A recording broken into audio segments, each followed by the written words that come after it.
est-ce que nous avons commencé à réduire nos émissions de gaz à effet de serre? La réponse est non.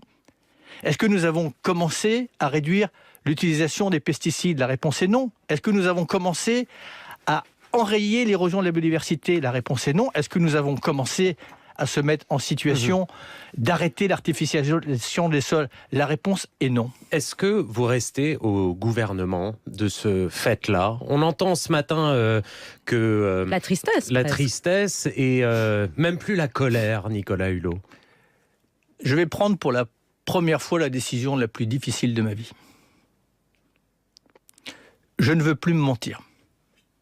Je ne veux pas donner l'illusion que ma présence au gouvernement signifie qu'on est à la hauteur sur ces enjeux-là.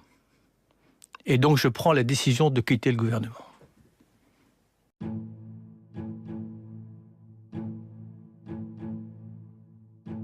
C'est une décision personnelle qu'il a prise ce matin. Et si j'ai choisi Nicolas Hulot il y a 15 mois, c'est parce qu'il est, entre autres, un homme libre. Et donc je respecte sa liberté. Je souhaite qu'elle n'enlève rien à son engagement. Et donc je souhaite pouvoir toujours compter sur celui-ci sous une autre forme, et là où il sera. Je pense qu'en 15 mois, ce gouvernement a fait plus qu'aucun autre dans la même période sur ce sujet. Plus qu'aucun autre.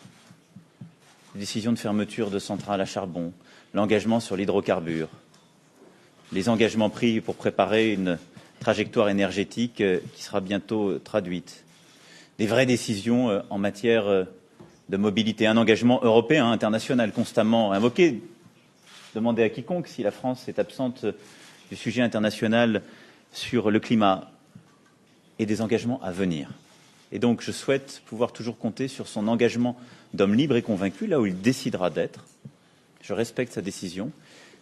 Pour ma part, j'ai pris des engagements face aux Français sur ces sujets essentiels. Ce que nous avons à bâtir, c'est une société du XXIe siècle où chacun aura sa place, pourra vivre dignement et pourra vivre avec une alimentation saine et dans un environnement sain. C'est un combat qui ne se fait pas du jour au lendemain. Il implique de se confronter au réel. Il vaut mieux que les petites phrases.